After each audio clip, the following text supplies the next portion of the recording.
The world of Hyrule within The Legend of Zelda Ocarina of Time was one that changed a lot since its reveal in December of 1995, looking almost nothing like its final iteration, and it's apparent through its dungeons, maps, enemies, items, characters, and even its story. But there's also what gives the world of Hyrule its life, its objects. These include everything from entire houses, trees, and even animals. But even amongst those, a number have been cut or altered, some being rather ordinary, while some are out of this world. So today on Cut Content, we explore the beta objects of The Legend of Zelda Ocarina of Time. Before we begin, please hit the subscribe button and hit the notification bell too to further support us and keep creating new videos. Now to explain, objects are the building blocks of the world.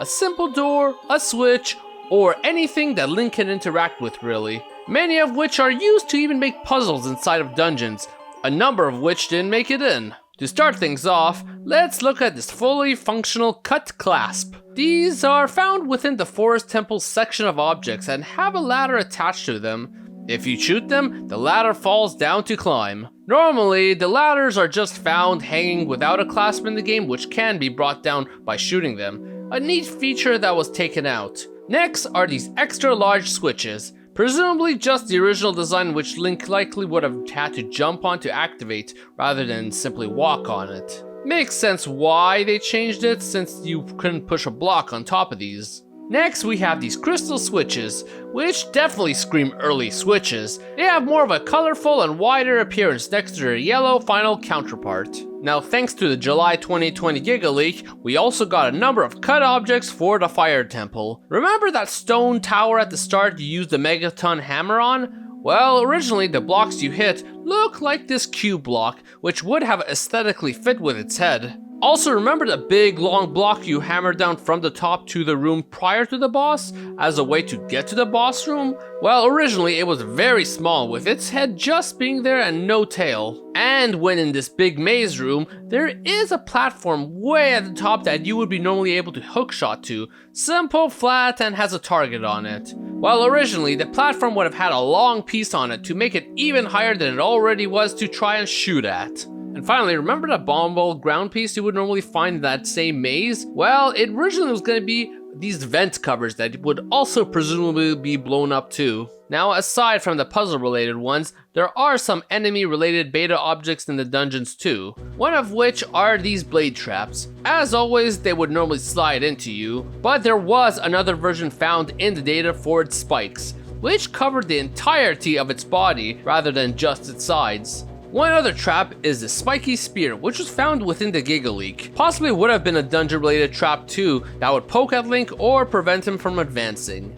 Now, while normally an enemy, Beamos do fire on you when they see you, however there was a version of them that doesn't actually fire on you. Thus I dub it the Friendly Beamo. And also why it didn't appear in the beta enemies video, which I recommend you check out after this. Also still can be killed in the same fashion. Now moving past dungeons, there are a whole collection of beta objects related to animals. Starting off with the simple brown bird. Never seen in the game normally and might have just been originally made to serve as scenery, but alas cut, since we normally don't have much roaming wildlife in the final game. Moving on to another bird, we got what are baby cuckoos, who have no collision whatsoever. So if one tries to load them, they normally fall through the map. But thankfully someone was able to get a shot of them frozen using a debug tool. These appear in a bunch and are blue here. These were of course eventually worked into Majora's Mask where they were painted yellow, where Link could use the Bremen mask to have the baby cuckoo follow him in a side quest. But moving on to horses now, we got Zelda's horse on its own. This solo horse is actually seen in the beta screenshots roaming Hyrule Field too.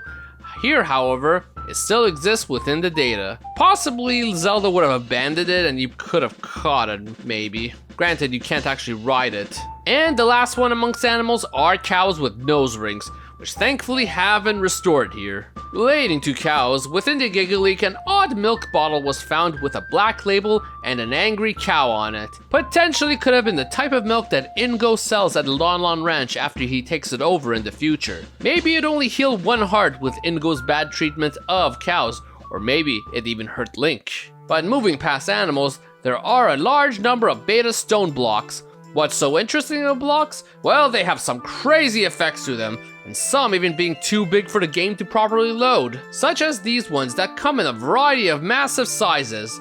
So massive that the game doesn't load many of them at once. It's possible because of how huge they are that they were from the earlier stages of development where the game was going to be on the 64 disk drive and could handle such large objects and maps. I'm standing right on top of the largest one and the game refuses to load it for me to see, so thus it simply looks like Link is hovering here.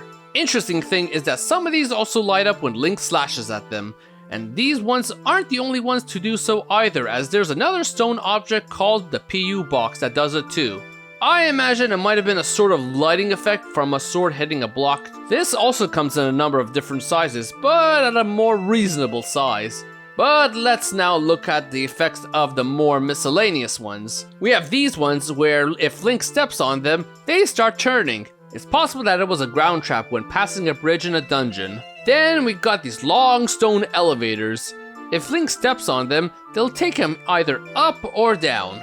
Likely also a dungeon element to take Link to another floor. Its direction and speed also can be modified. And then there are these basic blocks. One has a ridiculously high collision for its size, and the others just simply never appear in the game. Now reverting back, remember that old object, the Ocarina pedestal that I showcased in a prior video, which I also recommend you check out after this by the way?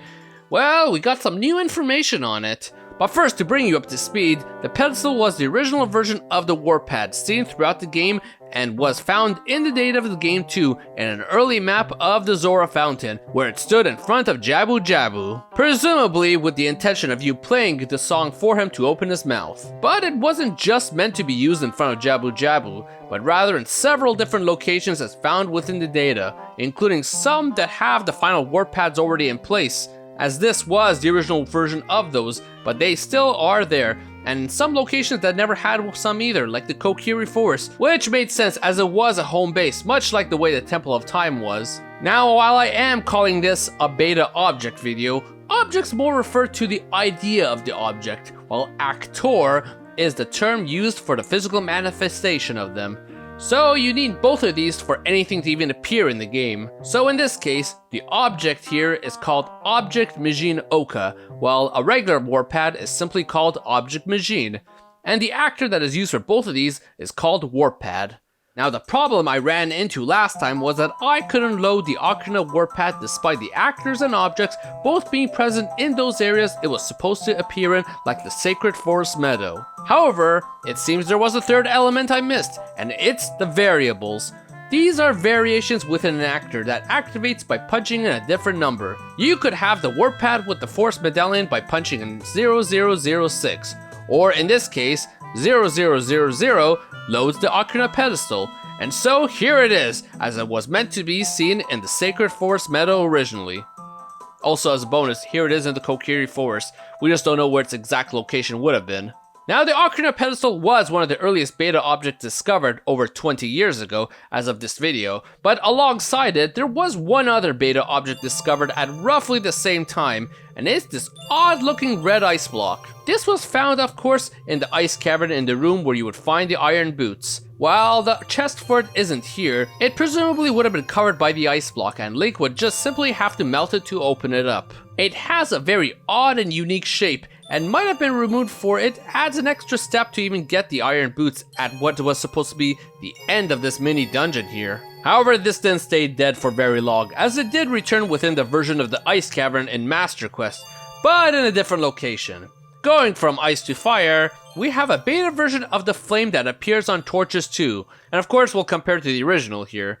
These were also found in old screenshots and footage of the game too. Now there are a lot of little world building items that were cut from the game that are both familiar and not familiar.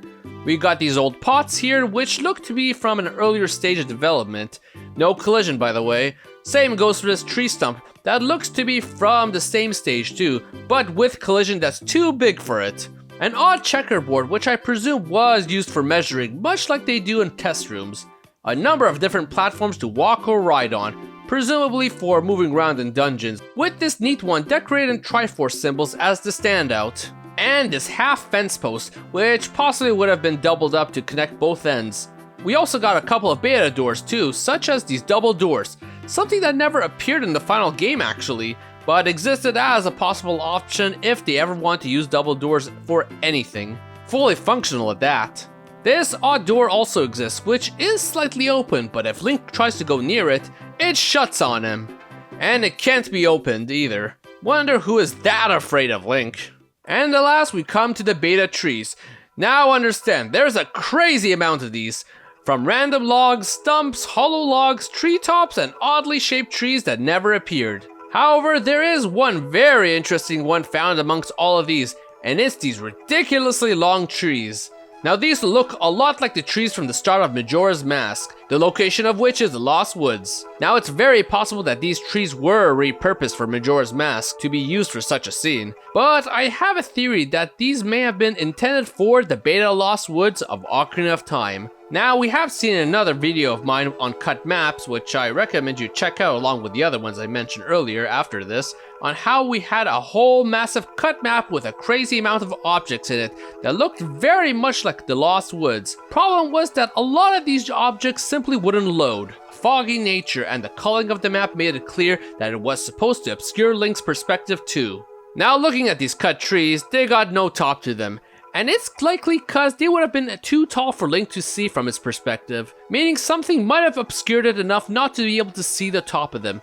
Possibly the fog of the Lost Woods. Now imagine these all over the place of this cut map, much like the beginning of Majora's Mask. So tall that the fog would have obscured it, and so big that one can truly get lost in them. Whether it was once a dream of creating a truly massive and literal Lost Woods, or simply an additional dungeon mechanic, The Legend of Zelda Ocarina of Time had a lot of experimentation before perfecting it to the masterpiece that it is today. While some of these beta objects would have been amazing to see in the final game, whether it be these large trees of the Lost Woods, these beta baby Cuckoos, or this ice block, many of these eventually found their ways into future Zelda games. Not just beta objects, but a lot of concepts in the games that include Twilight Princess, The Wind Waker, and of course, Majora's Mask, a game that I plan to cover eventually, so hit the subscribe button for I'll plan to be back with more Zelda and other games cut content soon.